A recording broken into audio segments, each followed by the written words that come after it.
सभी साथियों को मेरा प्रणाम। मैं अपना छोटा सा परिचय दे देता हूं। मेरा नाम सुनील काकसर है और मैं पेशे से एडवोकेट हूं। फिलहाल पंजाब और हरियाणा हाई कोर्ट चंडीगढ़ के अंदर प्रैक्टिस करता हूं और वकालत के अंदर लगभग 21 साल का मेरा अनुभव है।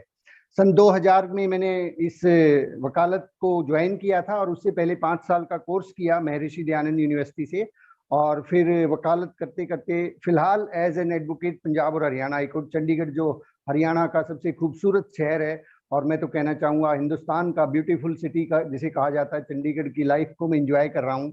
तो आरसीएम बिजनेस से अगले 5 मिनट में मैं आपको अपनी छोटी सी स्टोरी शेयर करता हूं कि मेरे जीवन में कैसे आया। मैं इनिशियली आरसीएम बिजनेस को सन 2000 से जानता हूं। सन 2000 में ये बिजनेस मेरे सामने आया, मेरे गांव में आया, लेकिन मैंने इसको समझा नहीं। मैंने इसको ना समझा और ना समझने की कभी कोशिश की। उसके बाद भी बहुत बार मेरे पास इस तरह के मार्केटिंग प्लान न केवल आरसीएम बिजनेस के आते रहते थे, बहुत सारी और भी कंपनीज के लोग आते रहते थे। तो मैं उन सब के सामने मेरा एक ही जवाब होता था।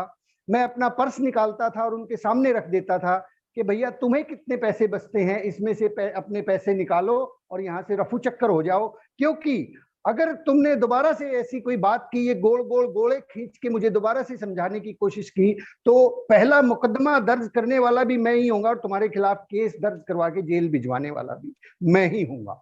तो क्योंकि मैं ये मानता था कि ये सब लोगों को ऐसे ही फ्रॉड बनाने का, मेंबर बनाने का, पैसे खराब करने का काम है। जब तक मैं ये मानता रहा, जब तक मेरे कहने से, मेरे समझाने से, मुझे ध्यान है 20 से ज्यादा लोगों ने तो आरसीएम करना भी छोड़ दिया था। मतलब मैंने बहुत काम किया लेकिन खिलाफ किया आरसीएम के। सन 2013 में जब पहली बार मुझे मेरी जो अपलाइन है, जिन्होंने मुझे ज्वाइन करवाया, मिस्टर राजेश भारद्वाज जी, उन्होंने पहली बार जब मुझे हेल्थ कार्ड दिया, उस हेल्थ कार्ड के पीछे भी लंबी कहानी है, थोड़ी लंबी हो जाएगी। उसको जब मैंने यूज किया, यूज करने के बाद पहली बार प्रोडक्ट की क्वालिटी जब मुझे पता लगी, तो मैंने इस सिस्टम को जानना चाहा तो इसके बारे में कुछ जानकारी उनसे मिली और फिर मुझे पहली बार एक प्रोग्राम में लेके जाया गया। मुकेश कोठारी जी का वो प्रोग्राम था पानीपत शहर के अंदर। जिंदगी में पहली बार मैं कभी किसी व्यक्ति को सुनने के लिए किसी प्रोग्राम में गया और वहां जाके कमाल की बात है कि 100 रुपए की टिकट भी ली। नहीं तो मैं जब आज उससे पहले जितने भी प्रोग्राम्स में गया था, टिकट तो छोड़ दीजिए, वहां तो खाना पीना, चाय समोसे ये भी होता था। तो पहली बार ऐसा लगा कि ऐसा क्या बताने वाले हैं कि जिसमें टिकट भी लगती है। मैंने बड़े ध्यान से, हाँ, बैठा मैं बिल्कुल लास्ट वाली सीट्स पे, कि बात समझ में नहीं आई तो चुपके से बाहर निकल लेंगे, वहां बैठ के। लेकिन मैंने जब ये देखा कि जब आ ही गए हैं, समय लगा ही दिया है, तो सुन भी लेते हैं। तो कोठारी जी ने मुझे एक स्टोरी बताई, पैरेबल ऑफ पाइपलाइन, जो आपने बहुत बार सुनी होगी क्योंकि काफी सारी सीनियर साथी हैं और आपस में शेयर होती रहती है, कि एक गांव में 2 बच्चे रहते थे। दोनों बच्चे जब बड़े हुए, उन्होंने जाके अपने सरपंच से कहा, अपने गांव के मुखिया से कहा कि मुखिया जी, हम बड़े हो गए हैं, घर वालों ने शादी कर दिया, अब हमें कोई काम बताइए। तो उन मुखिया ने कहा कि काम तो यहाँ कुछ है नहीं गांव में, यहाँ तो खेती बाड़ी है, इसी से काम होगा।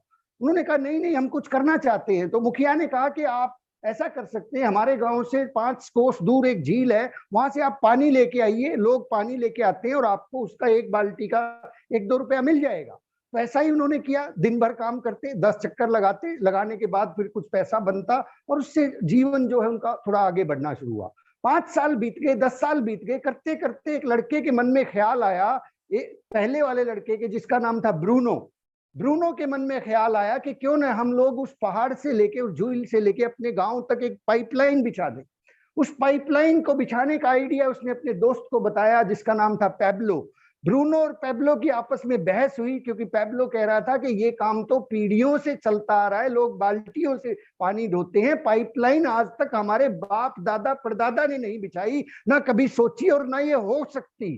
तो क्या पागलपंथी है ये। उसने ब्रूनो को समझाया। ब्रूनो अपने मामले, अपने विचार के ऊपर अडिग था। उसने उसकी बात को नहीं सुना और उसने शाम के वक्त में, जो 6 बजे के बाद, 5 बजे के बाद वो बाल्टियां ढो के थक जाते थे, रेस्ट करते थे, इधर उधर गप्पे लगाते थे, उस टाइम, उस एक्स्ट्रा टाइम का उसने पाइपलाइन बिछाने के ऊपर काम शुरू किया और धीरे धीरे करके उस पर काम करता रहा। 6 महीने बीत गए, कुछ नहीं हुआ। लोग मजाक उड़ाना शुरू कर दिया कि ये क्या बकवास कर रहे हो, ऐसे थोड़ा ही ना कोई पाइपलाइन बिछती है, ये पहाड़, ये पत्थर, कैसे पाइपलाइन बिछेगी। 1 साल बीत गया। 1 साल के बाद भी लोगों ने समझाया कि तुम पागल हो चुके हो, ये देखो तुम्हारा दोस्त पैब्लो तुमसे ज्यादा काम करता है, आजकल तो तुम जो है इसी में खोए रहते हो, ये तुमसे आगे बढ़ गया, इसका बंगला बन गया, ये ज्यादा पैसे कमाता है। लेकिन ब्रूनो अपने आइडिया के ऊपर अडिक्ट था। 2 साल बीत गए, 2 साल के बाद भी लोगों ने समझाया, तीसरे साल के आते आते तो लोगों ने उसको पागल डिक्लेयर कर दिया कि he is a mad person, ये तो पागल ही हो चुका है, छोड़ो इसको, समझाने की जरूरत नहीं है। लेकिन धीरे धीरे करके जैसे जैसे साल बीतता गया और जैसे ही 5वां साल आया, वो पाइपलाइन मेरे दोस्तों पूरी हो चुकी थी। और जैसे ही वो पाइपलाइन पूरी हो चुकी थी, ब्रूनो के घर में पानी की पाइपलाइन थी जो 24 घंटे काम करती थी। ब्रूनो सोता था तब भी पानी आता था, जागता था तब भी पानी आता था, घूमने जाता था तब भी पानी आता था, कहीं भी चला जाए, ससुराल चला जाए तब भी पानी आता था। उसके पैसे दिन रात बनते थे, वो बीमार हो जाता तब भी पानी आता था। और उधर पैब्लो बाल्टियां ढो ढो के उसके कंधे झुक गए थे और वो बीमार और बुढ़ापे की तरफ अग्रसर हो चुका था। और यहाँ पे ब्रूनो के घर में पैसों की बरसात हो रही थी। तब जाके लोगों को समझ में आया कि उन्होंने कितनी बड़ी गलती करी। मुकेश कोठारी जी ने वहां पे सीधे सीधे हम लोगों की आंखों में आंखें डाल के ये पूछा कि जरा अपने आप को चेक कर लीजिए साहब, कहीं आप भी पैब्लो की तरह बाल्टियां तो नहीं ढो रहे हैं? क्या आपने अभी तक कोई पाइपलाइन बिछाने का बंदोबस्त किया है? तो साहब, जिसको कहते हैं ना, मैं बैठा हुआ था वहां लास्ट वाली लाइन के ऊपर, मुझे उसमें बहुत पंखे की बड़ी अच्छी हवा चल रही थी, मुझे ऊपर से लेके नीचे तक पसीना आया, क्योंकि मैंने देखा कि मैं उस वक्त लगभग 13 साल से वकालत कर रहा था, 13 साल से मैं बाल्टियां ढो रहा था, पाइपलाइन तो बिछाई ही नहीं थी। पाइपलाइन तो पता ही नहीं था कि कोई इस तरह का भी काम है जहां पे आप एक बार मेहनत करें, अगले 5 साल तक मेहनत करें और आप इतनी बड़ी इनकम पे पहुंच जाएं कि अगर आपका दिल करे 6 महीने घूमने जाना तो आप घूमने चले जाएं, आपकी इनकम के अंदर इजाफा मिले। ये सारी घटना जब मेरे सामने आई, मैंने अपने पड़ोस में बैठे हुए मेरी अपलाइन से पूछा कि सर, क्या ये व्यक्ति सत्य कह रहा है?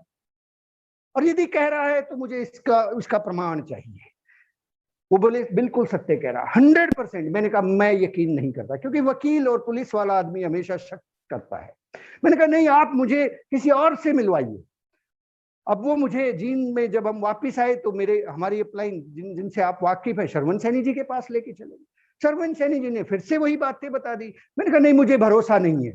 भरोसा करूं भी कैसे, क्योंकि मेरे सामने मेरी ही कोर्ट में 40 साल से वकालत करते हुए वकील मैंने देखे थे और वो आज भी वकालत कर रहे थे। अगर वो 4 दिन ना आए तो उनके घर का राशन चलना बंद हो जाता था, उनको दिक्कतें आना शुरू हो गई थी। तो मैंने उनसे कहा ऐसा कैसे हो सकता है कि 5 साल में पाइपलाइन बिछ जाती है? मैंने कहा नहीं, मुझे यकीन नहीं होता, मुझे कंपनी के ऑनर से मिलवाइए। उसके बाद मैं भीलवाड़ा जाना हुआ, मैं वहां मिला टीसीजी से और सारी बातें जानने के बाद जब मैंने कंपनी को देखा तो सच में कहते हैं ना, पैरों तले से जमीन खिसक गई। जिन कंपनीज को मैं आज तक ये मानता था कि ये तो किसी छोटे से ऑफिस से शुरू होती है, आज नहीं तो कल, कल नहीं तो परसों भाग ही जाएंगी, मैंने वहां जाके जब देखा तो ये पाया और मन में पूरे विश्वास से मैंने ये कहा, खुद कहा, मैंने कहा छोड़ो यार, इस कंपनी के भागने की तो बात छोड़ ही दो, इस कंपनी को कोई 1 इंच इधर से उधर सरका के भी दिखा दे। अरे 35 लाख स्क्वायर वर्ग के अंदर उसका हेड ऑफिस, इतना बड़ा मैन्युफैक्चरिंग प्लांट्स, कोई आपको रोकने वाला नहीं, कहाँ घूम रहे हो, कैसे घूम रहे हो। टीसीजी बोले कि ये आपकी कंपनी है, आप इसके मालिक हैं, आप इसके 45% के पार्टनर हो चुके हैं। मैंने कहा सर, अगर पार्टनर हो चुके हैं तो मैं इस बिजनेस को करने के लिए तैयार हूं, मुझे बताइए मुझे क्या करना है। मैंने उसी दिन डिसीजन लिया और मैंने अपनी अप्लायंस को, मैंने राजेश जी को, मैंने शरवण जी को सरेंडर किया। मैंने कहा सर, आप जैसा कहेंगे, आज के बाद जैसा आप कहेंगे मैं वही करूंगा। अगर आप कहेंगे कि रोजाना 2 घंटे पंखे से उल्टा लटकना है, मैं 2.5 घंटे लटकने को तैयार हूं। आप अगर कहेंगे कि ये किताब पढ़नी है, मैं इस किताब को 1 बार नहीं 3 बार पढ़ूंगा। आप अगर कहेंगे ये सीडी सुननी है, मैं एक सीडी को 1 बार नहीं 4 बार सुनूंगा। लेकिन मुझे ठीक 5 साल के अंदर अंदर फाइनेंशियल फ्रीडम चाहिए, चाहिए और चाहिए। उसके कुछ दिन बाद ही मैं अपने आप को बड़ा सौभाग्यशाली मानता हूं। उसके कुछ ही दिन बाद, लगभग 1 महीने के बाद, जींद के अंदर एक बहुत छोटी सी मीटिंग थी जिसमें हम 10 से 15 लोग थे। शाम का समय था, 7 बजे का। उसी वक्त आदरणीय जितेंद्र शर्मा जी और इनके साथ में आदरणीय सुरेश सैनी जी, दोनों महान हस्तियों का, हमें नहीं पता था कि सर लोग यहाँ पे आने वाले हैं। हमारी मीटिंग चल रही थी और अचानक से जैसे ही मीटिंग में सर ने प्रवेश किया और उस मीटिंग के अंदर फिर तो कहते हैं ना सर, कमाल ही हो गया। जब मैंने ये जाना कि इस आरसीएम बिजनेस के अंदर ऐसी ऐसी महान शख्सियत काम करती हैं जो कि गवर्नमेंट के अंदर जॉब कर चुके हैं, प्रिंसिपल रह चुके हैं, और इतनी बड़ी पोस्ट के बाद जिनको हम गुरु का दर्जा देते हैं, अगर उनको ये बिजनेस समझ में आता है तो हमें क्यों नहीं आएगा? क्योंकि उन्हीं से पढ़ा सीख के तो हम लोग आगे बढ़े थे ना सर। उसके साथ साथ आदरणीय सुरेश सैनी जी ने एक और स्टोरी हमें सुनाई कि लोग कहते, स्टोरी नहीं, उन्होंने वक्तव्य बताया कि लोग कहते हैं कि साहब आरसीएम में जो लोग रेगुलरली आते हैं ना मीटिंग्स में, उनका दिमाग बदल दिया जाता है, उनका दिमाग बदल दिया जाता है। बोले भाई एक सवाल है, मैं आपसे भी पूछना चाहता हूं, अगर दिमाग को बदलवाने का महीने का 1 लाख रुपए या इससे ज्यादा आ सकता है तो दिमाग बदलवाने में कोई हर्ज है भाई? और वो भी पार्ट टाइम में, प्योरली पार्ट टाइम में। मैंने कहा भाई सर मैं अपना दिमाग बदलवाने को बिल्कुल तैयार हूं, अभी ऑपरेशन करना है तो अभी कर डालूंगा, मैं बिल्कुल, वो कहते ना, बिल्कुल चू नहीं करूंगा, मुझे कोई एनेस्थीसिया लगाने की भी जरूरत नहीं, मेरा तो बदल डाल। तो और ज्यादा विश्वास मजबूत हुआ और इसके ऊपर मैंने काम करना शुरू किया। काम क्या है? मैं आरसीएम बिजनेस में कई बार बड़ा हैरान होता हूँ, बहुत मुझे अजीब सा लगता है कि कुछ पूछते सर करना क्या पड़ेगा? मैंने कहा वही करना पड़ेगा जो रोज करते हो। बोले रोज क्या करते हैं? रोज नहाते हो? बोले नहाते। यस। खाना खाते हो? खाते हैं। कपड़े पहनते हो? यस पहनते। अच्छा, जो बात पसंद आती है उसको 10 लोगों को बताते हो कि नहीं बताते? यस बताते हैं। और अगर सामने वाला नहीं मानता तो उसको पूरा प्रयास करते हो ना, तर्क ढूंढते हो, इधर उधर से पूछते हो, सलाह लेते हो, क्योंकि मानना नहीं ना, इज्जत बेइज्जती का सवाल हो जाता है वहां पे तो, कि लिरिल की साबुन कैसे बढ़िया बता दी, साबुन तो जो है सिंथॉल की बढ़िया है, मतलब तर्क ढूंढते। उसी एडवर्टीजमेंट को, सिंथॉल को फिर से दोबारा देखते हैं, क्योंकि अब की बार वो जिसने लिरिल की तारीफ की थी ना उसको हराना है। मैंने कहा यही करना है। आरसीएम बिजनेस में आप आ गए हो तो जितने भी प्रोडक्ट्स हैं इनको यूज कीजिए और इनकी खुले दिल से शर्माइए मत, इसकी खुले दिल से तारीफ करना शुरू कीजिए। फर्क सिर्फ इतना है कि पहले आपकी तारीफ करने से टाटा, बाटा, साटा और अंबानी करोड़पति हो गए, अब की बार तारीफ करने से आप करोड़पति बन जाओगे। बस इतना सा काम है। इतनी सी बात मुझे समझ में आई और मैं दिन में एक भी व्यक्ति मैं छोड़ता नहीं था सर, मेरी आदत है, आज भी मेरी आदत है। मैं जो भी व्यक्ति मेरे सामने आता है, क्योंकि दिनेश चौधरी जी कहते हैं कि आरसीएम बिजनेस हर उस व्यक्ति को बताओ जो आदमी जैसा दिखता है और जो 2 टांगों पर घूमता हुआ दिखाई दे और आदमी जैसा दिखाई देना चाहिए। इसी तरह का होता होगा शायद, आदमी जैसा दिखता हो और 2 पैरों पे घूमता हो, उस हर आदमी को आरसीएम बताना है। तो सबसे पहला जो काम मैंने किया, अपनी लिस्ट बनाई और इतनी बड़ी लिस्ट बनाई जिसके अंदर हर आदमी को शामिल कर लिया। इवन हमारे हल्के के जो एमएलए साहब थे उनको भी शामिल कर लिया, हमारी कोर्ट के जो जजेज साहिबान थे उनको भी शामिल कर लिया, हमारे जींद एरिया के जितने भी केमिस्ट, डॉक्टर, मैं जिनको भी जानता था उन सबको शामिल कर लिया। और उसके बाद मैं बहाना ढूंढता, जरा नोट कीजिएगा मेरे शब्दों को, गौर कीजिएगा, मैं बहाना ढूंढता कि कैसे मैं इस व्यक्ति को आरसीएम के बारे में बताऊं।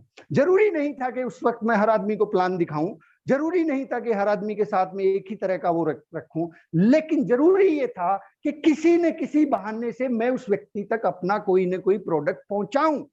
कैसे न कैसे करके उस व्यक्ति के पास ये इंफॉर्मेशन पहुंचे कि मेरे पास भी कुछ है, मैं भी कुछ हूं।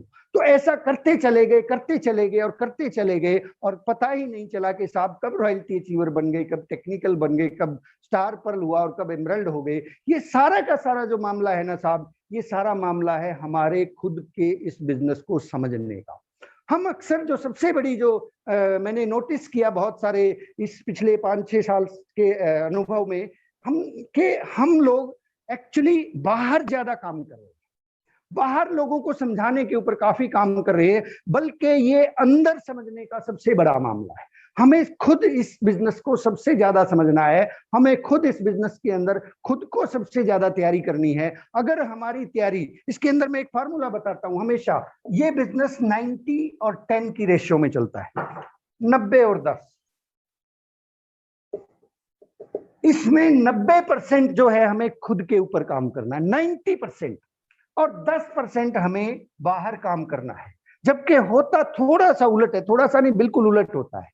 हम 90% बाहर काम करते हैं, 10% खुद के ऊपर काम करते हैं। इसको पलट दीजिए सर, 90% बाहर काम करेंगे, आपको मेहनत बहुत लगेगी, फ्रस्ट्रेशन बहुत आएगी, रिजल्ट बहुत कम मिलेंगे। लेकिन जिस दिन आप 90% खुद के ऊपर काम करना शुरू कर देंगे, उस दिन आप 10% भी काम करेंगे, उससे आपको रिजल्ट 90% आना शुरू हो जाएंगे।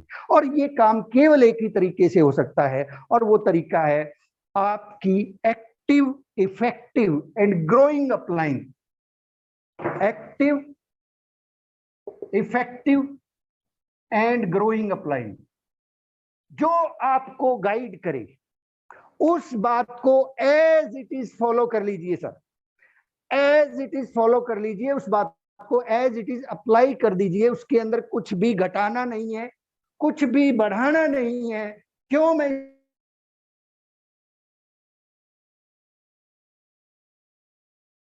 आप भी इस बात को एग्री करेंगे कि हो सकता है मैं अपने हाई कोर्ट के अंदर एक बहुत अच्छा वकील हूं, हो सकता है कि मैं अपनी फील्ड का मास्टर हूं, लेकिन नेटवर्क मार्केटिंग में एक व्यक्ति है जो मेरी अपलाइन है, जो एक्टिव है, इफेक्टिव है, ग्रोइंग है, वो मेरे से ज्यादा अनुभव रखते हैं, वो मुझसे पहले इस फील्ड में आए हैं, उन्होंने मुझसे ज्यादा किताबें पढ़ी हैं, उन्होंने मुझसे ज्यादा ट्रेनिंग्स अटेंड की हैं, तो उनकी बात मेरी बात से, चाहे भले ही मैं अपने आप को ये मानता हूं कि मेरी बात बहुत अच्छी है, लेकिन यदि वो बात मेरी अपलाइन से डिफर करती है, फिर उनकी बात सही है। वही सत्य वचन है। वो जैसा जैसा मुझे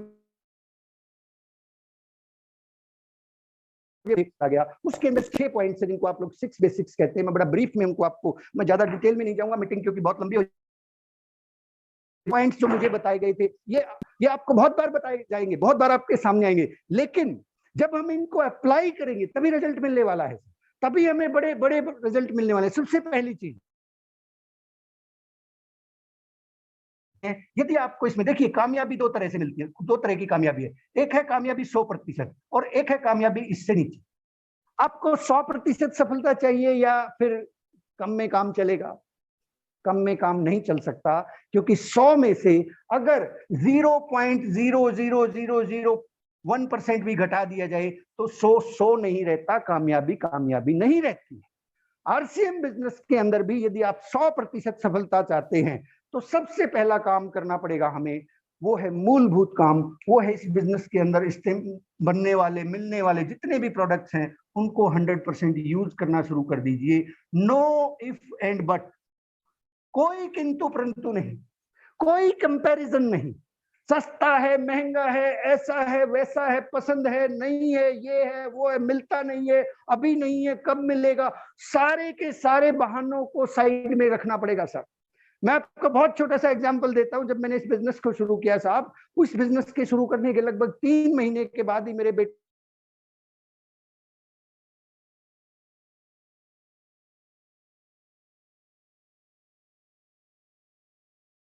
मेरे घर से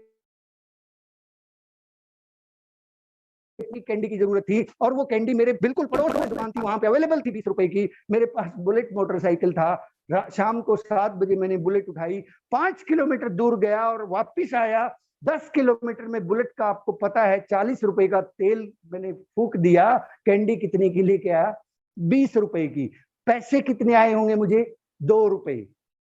क्योंकि अगर मैं ऐसा कर लेता, मेरे वो 20 रुपए यहाँ पड़ोस की दुकान में चले जाते, फिर वो आदत नहीं बदलती सर। फिर 100% यूजर नहीं कह सकता, मैं नहीं कह सकता था अपनी डाउनलाइन को, अपने साथियों को कि तुम 100% यूज करो। और ये छोटी छोटी गलती होते होते जब हम इस आंकड़े को 100 लोगों तक अगर देखते हैं, आप थोड़ा गणित लगा के देखिए, 100 लोग अगर हमारी टीम में 20 रुपए का आइटम पड़ोस की दुकान से खरीदना शुरू कर देते हैं, तो आपका 2000 का डेली का बिजनेस घट जाएगा। यदि इसी काम को जब आपकी टीम 1000 रुपए चली जाती है और 20 रुपए का फर्क करते हैं, तो आपको 20,000 डेली का नुकसान होगा। और इसको 30 से गुणा करके देख लीजिए, 6 लाख बिजनेस वॉल्यूम तो हम केवल 20 रुपए की वजह से खो देते हैं। 100% यूज कीजिए साहब, 100%, नो एक्सक्यूज। इवन जो है, मेरी पत्नी को जब सूट और साड़ियां ये खरीदने की जरूरत पड़ी, तो इन्होंने, जब कपड़ा नहीं आता था आरसीएम बिजनेस में, बेडशीट से सूट सिलवा के पहने हैं साहब। इसको बोलते हैं 100% यूज। आपको आरसीएम में 100% कामयाबी चाहिए, 100% यूज करना चाहिए। 100% के बाद दूसरी चीज हमें बताई जाती है, 6 बेसिक्स का पार्ट है ये, लिस्ट बनाइए साहब, लिस्ट बनाइए सर, ईच एंड एवरीबडी शामिल कीजिए सर। और ये लिस्ट कभी भी आपके फोन में नहीं हो सकती है। फोन में अगर लिस्ट है, फोन में यदि किसी व्यक्ति का नाम है, तो वो किसी और पर्पज से नाम है सर उस फोन के अंदर। आपने किसी एडवोकेट का नाम यदि उस फोन के अंदर लिखा हुआ है, जब जब आप उस फोन को खोलेंगे आपको आपका दिमाग बताएगा कि ये तो वकील साहब हैं, इनको आरसीएम नहीं बताना है, ये डॉक्टर हैं, ये आरसीएम क्या करेंगे। आपका दिमाग ही आपके खिलाफ काम करेगा, क्योंकि वो आपने फीड किया था डॉक्टर के नाम से, एडवोकेट के नाम से, किराना के दुकानदार के नाम से। उन सभी नामों को एक कॉपी के अंदर उतार लीजिए सर, टोटल टू टोटल लिख डालिए उनको कॉपी पेन लेके, और जिस दिन आप लिख देंगे तब वो आरसीएम के लिए लिखे जाएंगे। उस लिस्ट को बना लीजिए, बड़ी करते जाइए उस लिस्ट को। ये बहुत बड़ा टॉपिक है। तीसरा पॉइंट है इसके बाद contact and invite. Contact and invite, संपर्क करें उन लोगों से। और इनवाइट, इनवाइट का मतलब अभी मैं दोनों चीजें आपसे डिस्कस करता हूं। संपर्क करें, पहली चीज तो हम इतने, आज का जो समय है इसमें अक्सर ये हो रहा है कि हम लोग या सभी लोग जब हमें किसी चीज की जरूरत पड़ती है तभी किसी व्यक्ति से संपर्क करते हैं, चाहे वो हमारा दोस्त है, चाहे वो रिश्तेदार है, चाहे पड़ोसी है, चाहे दुकानदार है। हम इसके अलावा उन लोगों से संपर्क नहीं कर रहे हैं। और यदि आप और मैं एकदम से उनसे आरसीएम के लिए संपर्क करेंगे, वो लोग आपको मना करेंगे, डेफिनेटली करेंगे।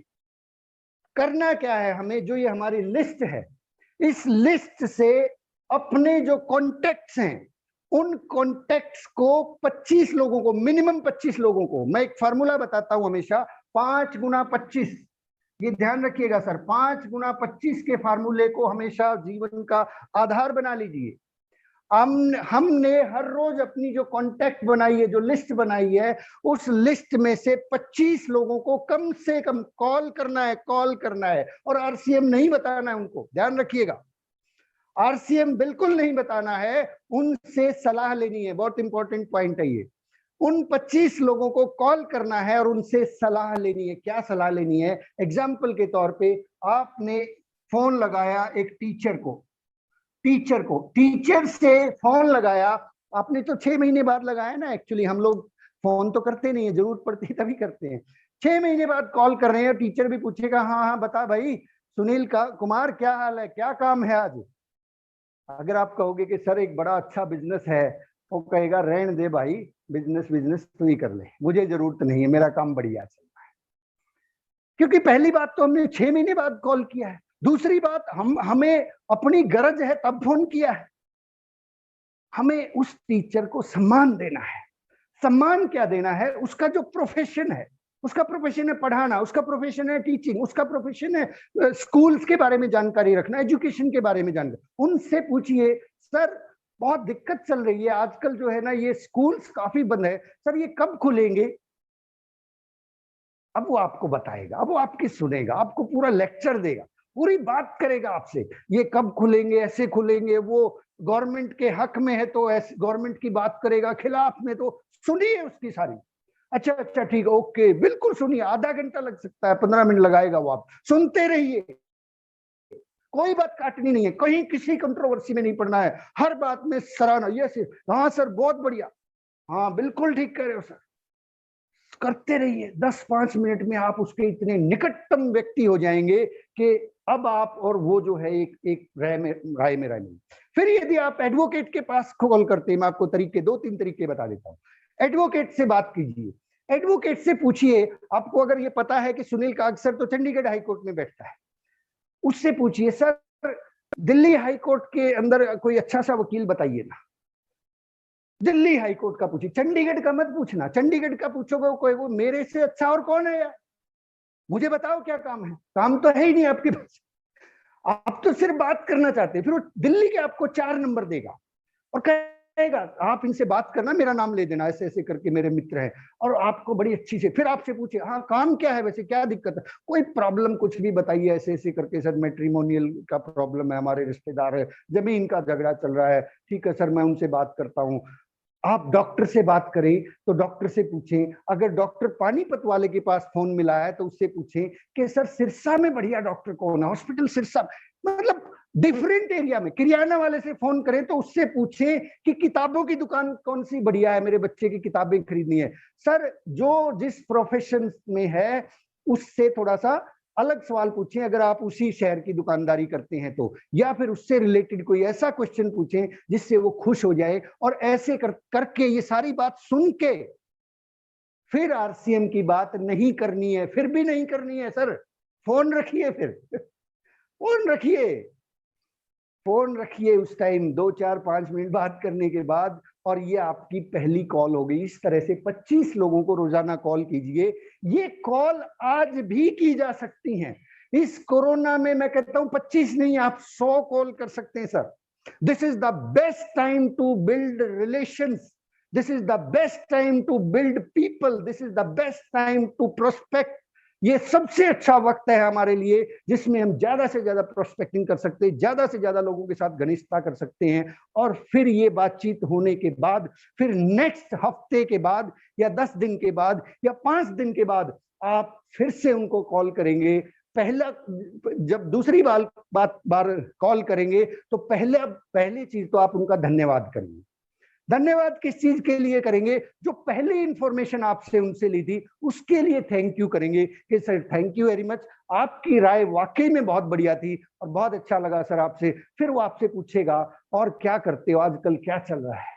हा, मजा आ गया, मजा आ गया जब वो ऐसा पूछेगा।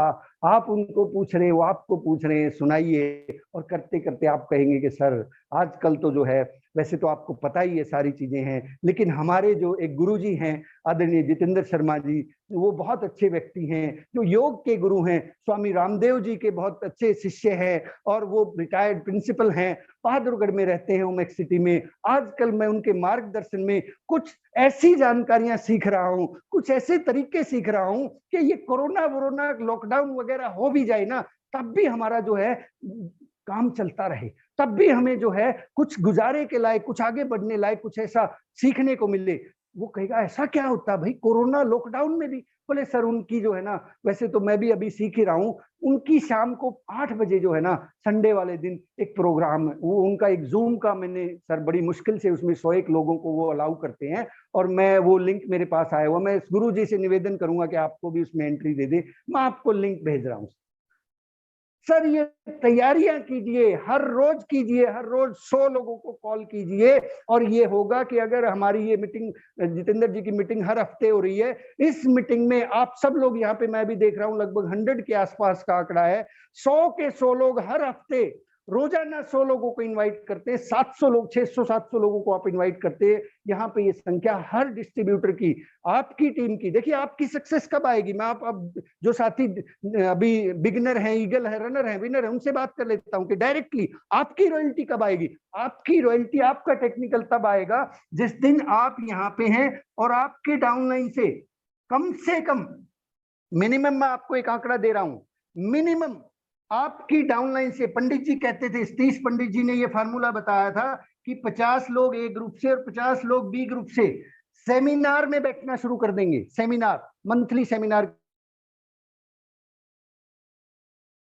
तक एकदम नहीं पहुंच सकते, 100 लोगों तक एकदम। आप हर रोज प्रयास कीजिए सर, आप हर रोज 100 लोगों को कॉल कीजिए, उनसे रिलेशंस बिल्ड कीजिए, उनको इनवाइट करते चले जाइए, और धीरे धीरे करके आप देखेंगे कि आपके शुरू में 2 लोग आना शुरू होंगे, 2 से 4 आना शुरू होंगे, 4 से 6 होंगे, 6 से 8 होंगे, 10 होंगे, 20 होंगे, और जिस दिन आपके ये 50 और 50 100 लोग बैठना शुरू कर देंगे, आपकी इनकम 50,000 से बढ़ के और 1 लाख के बीच में हो जाएगी sir. This is the simplest formula to achieve success in this business. हम क्या है, बहुत सारा मेहनत, बहुत सारा टाइम लोगों को समझाने पे लगाते हैं। बेटर ये रहेगा कि आप अपनी किसी अपलाइन की जो मीटिंग्स होती है उनके अंदर बैठाइए, या फिर अगर आप अपनी जूम मीटिंग्स अपनी टीम के लिए कर सकते हैं, वो जितेंद्र जी ने जरूर बताया, आपसे शेयर किया होगा कि आप अपनी जूम मीटिंग के माध्यम से भी मार्केटिंग प्लान्स दिखा सकते हैं, अपनी बिल्ड कर सकते हैं। तो this is the way to contact and invite. लोगों को कॉन्टेक्ट कीजिए और उन लोगों को इन्वाइट कीजिए, और इन्वाइट के बाद 4th स्टेप मैंने इसी में कवर कर लिया है,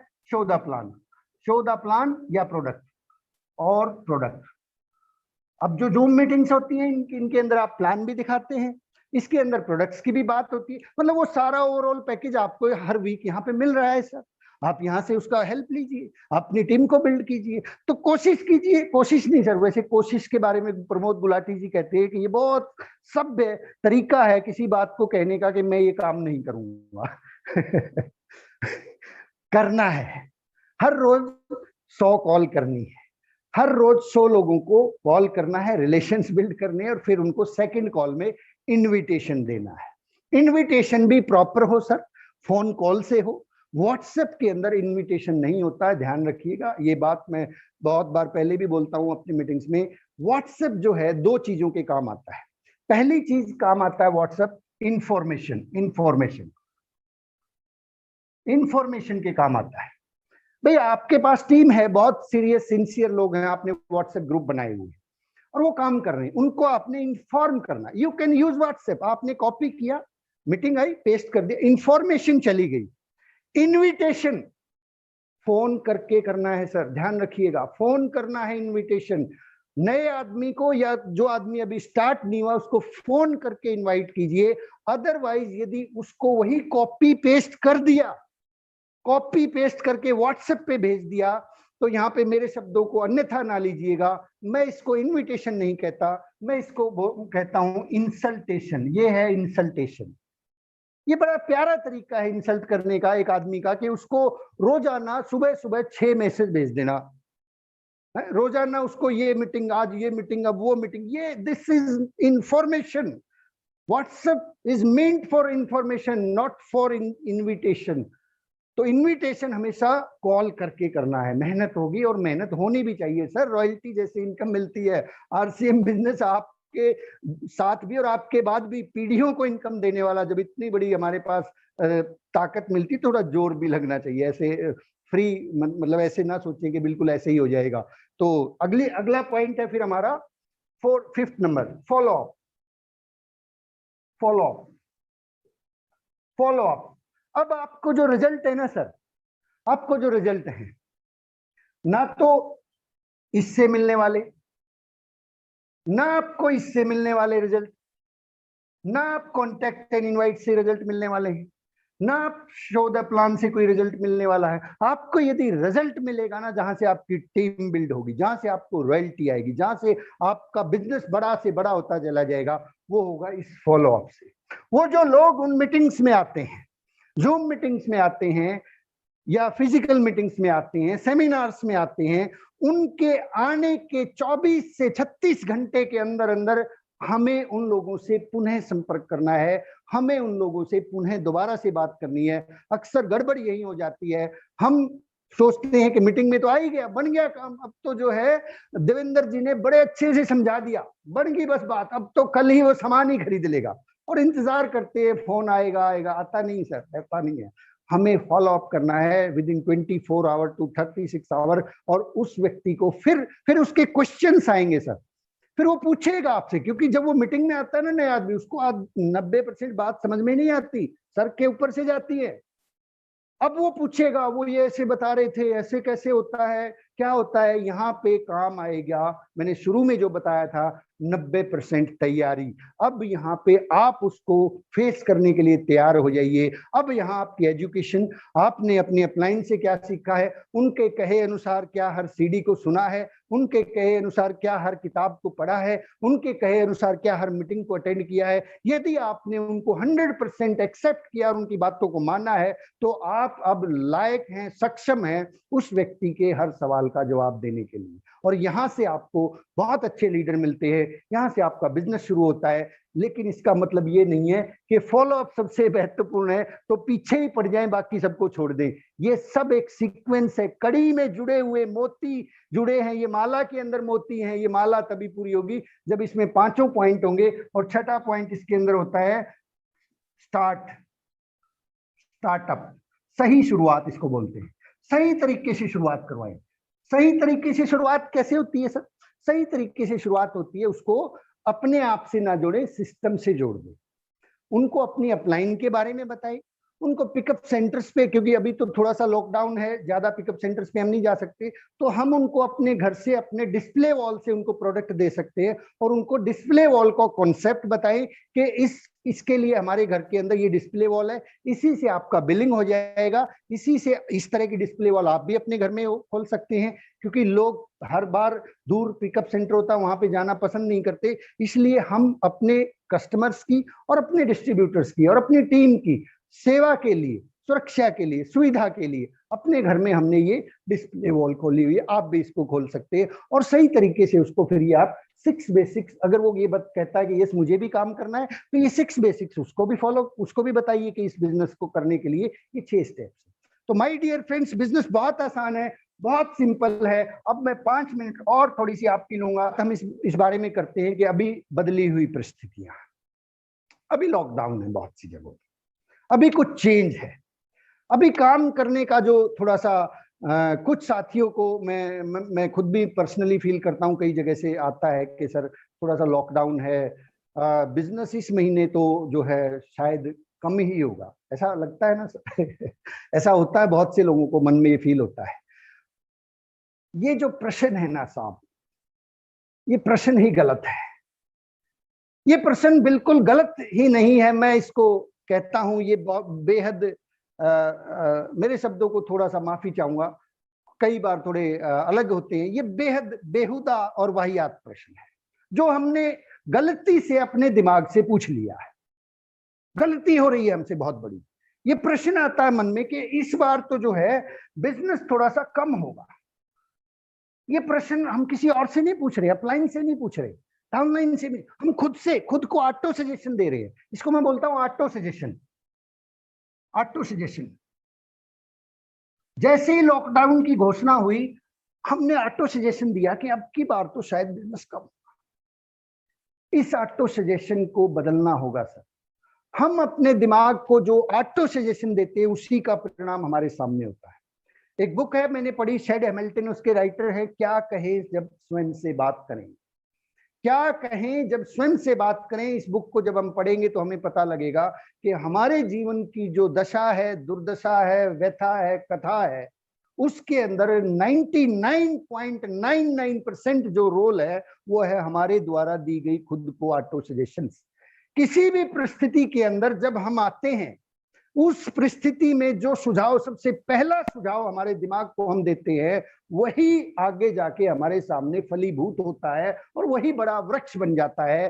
तो आरसीएम में जब इस तरह की परिस्थितियां आती है तो वहां पे जो हमारी ऑटो सजेशन है वो सबसे महत्वपूर्ण है। यहाँ पे जो ऑटो सजेशन हमारी होनी चाहिए, जो लॉकडाउन के लगते ही होती है, या ये लगता है कि आज तो बाजार बंद हो गया, दिमाग से प्रश्न पूछिए कि बिजनेस वॉल्यूम कैसे बढ़ाऊं, ये बता दिमाग। बिजनेस वॉल्यूम कैसे बढ़ाऊं, तरीके बता। दिमाग से पूछिए, किस अपने दिमाग से प्रश्न पूछिए। आदरणीय मुकेश कुठारी जी की एक टेप है, टेक्निकल अब हाथ में, TAHM, उसके अंदर वो कहते हैं दिमाग से पूछो कि बता दिमाग इस महीने 10 लाख का बिजनेस मैं कैसे करूंगा। वो दिमाग आपको सोइयों रास्ते बता देगा। लेकिन यदि दिमाग में ये ऑटो सजेशन डाल दिया कि अब की बार तो बिजनेस कम ही होगा, तो फिर से ये दिमाग बड़ा एक्सपर्ट है, अब की बार ये सोइयों नहीं, अब की बार 1000 रास्ते डाल देगा, 1000 बहाने बता देगा कि वाकई में इन वजहों से कम होगा ये, और हम ये मान के घर पे बैठ जाते हैं।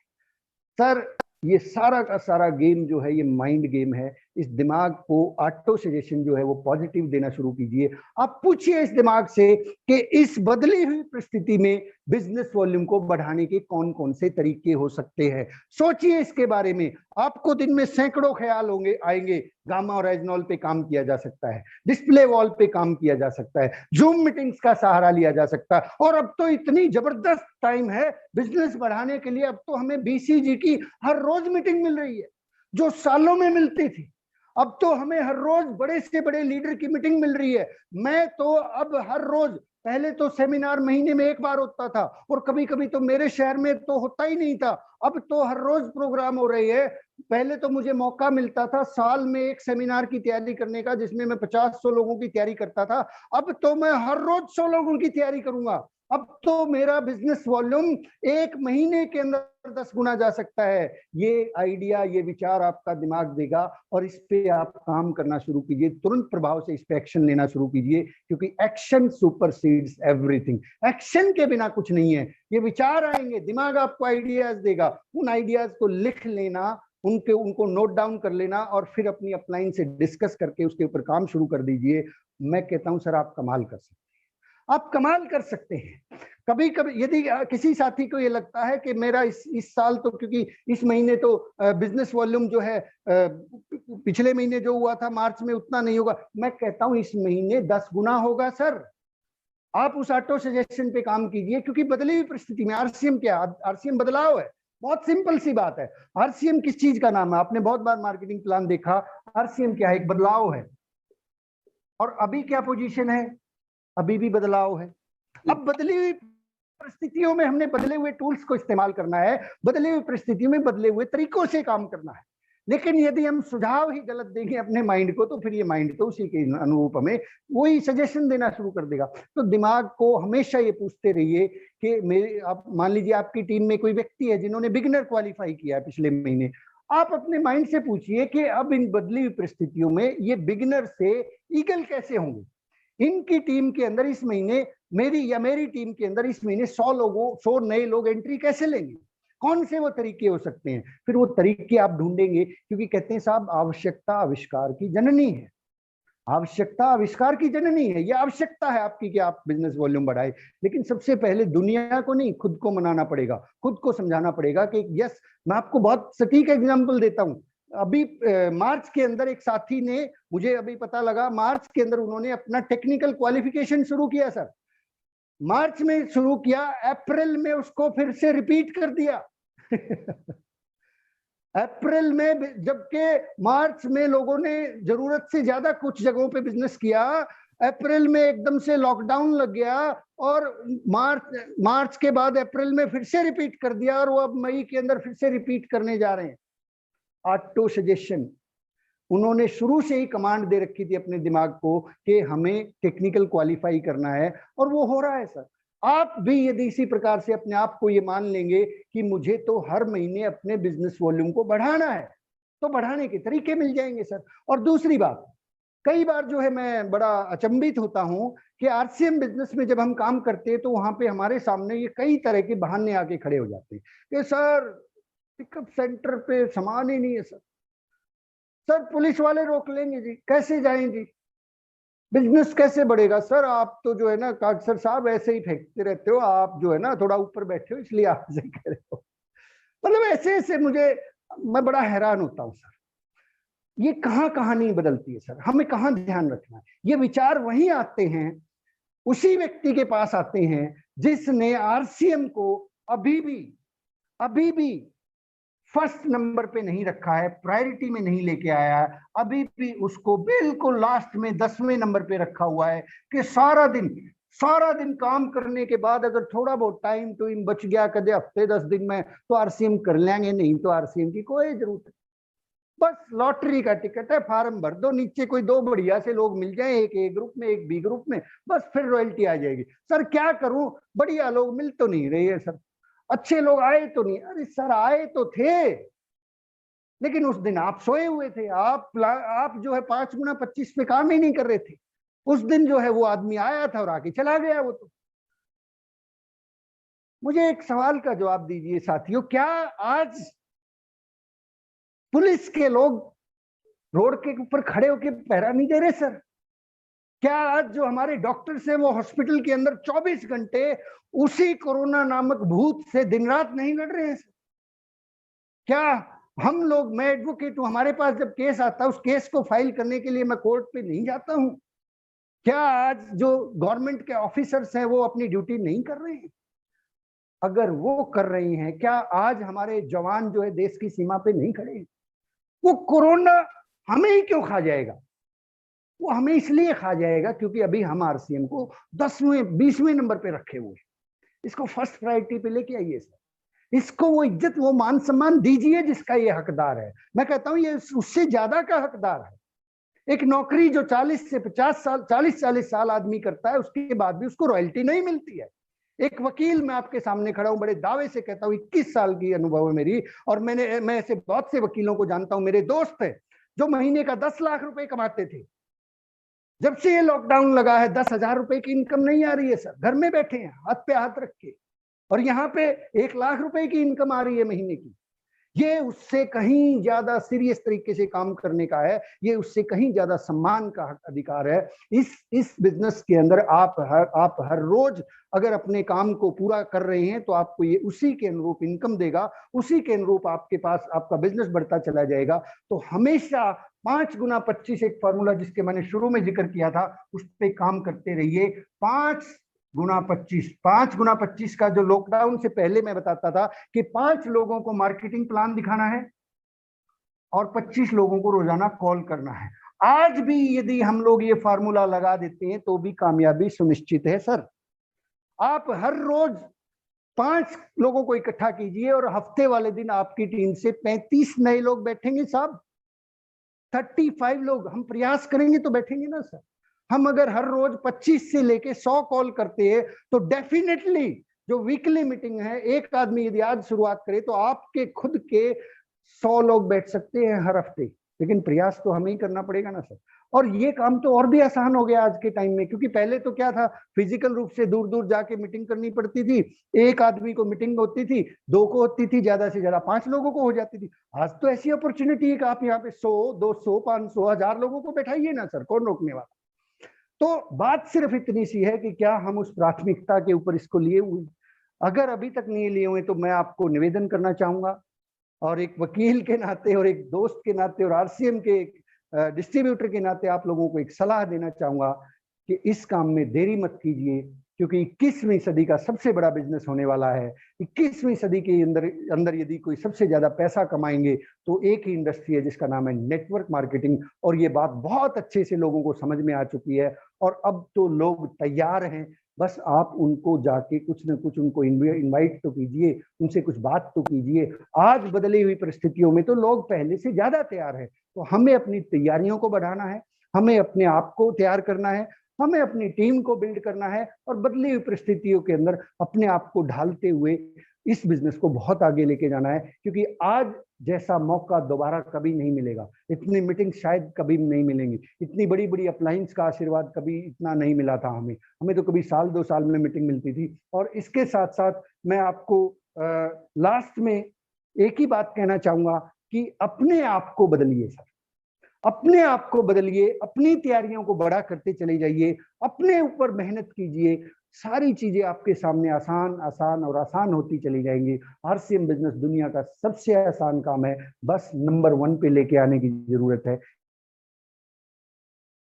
इसे दिलाने की जरूरत है। और आप सब लोग रूबी स्टार हैं, इस बात का मैं दावा कर सकता हूं, क्योंकि आप उस अपलाइन के साथ काम कर रहे हैं जिनको जिनको अनुभव है, लाइफ का अनुभव है, जो बहुत अच्छे कोच हैं। और इस पर्टिकुलर बदले हुए माहौल में इस जूम मीटिंग को हम तो बहुत बाद में समझे थे। जितेंद्र शर्मा जी ने तो लगभग लॉकडाउन से काफी पहले जूम मीटिंग्स को शुरू कर दिया था। तो माय डियर फ्रेंड, यदि कोई साथी को ऐसा लगता है कि सर प्रॉब्लम कहाँ है, प्रॉब्लम फॉलो करने में है कि हमने उनकी बात को पूरा पूरा मान लिया होता तो हमारी टेक्निकल इसी साल आ चुकी होती। तो अभी भी वक्त है। मैं एक बात आप लोगों को बिल्कुल बिल्कुल क्लियर कर देना चाहता हूं। यहाँ पे यदि कोई साथी बिगिनर अचीवर भी है ना, बिगिनर अभी बैठा हुआ है, नोट करना सर मेरी बात को बड़े ध्यान से सभी साथी। यदि आप बिगिनर है ना और सितंबर के महीने तक भी आपने बिल्कुल 100% फॉलो कर लिया जैसा जैसा जितेंद्र जी आपको बताएं, आप सितंबर के महीने में स्टार प्लेटिनम की पिन पे होंगे, 8% रॉयल्टी के ऊपर होंगे सर, केवल अगले 6 महीने के अंदर। सॉरी, हाँ 6 महीने है हमारे पास, 6 महीने के अंदर आप स्टार प्लेटिनम पे जा सकते हैं, लेकिन 100% फॉलो कीजिए सर। तो माय डियर फ्रेंड्स, बहुत बहुत शुक्रिया और इस आशीर्वाद और इस स्नेह के लिए मैं बहुत आभारी रहूंगा।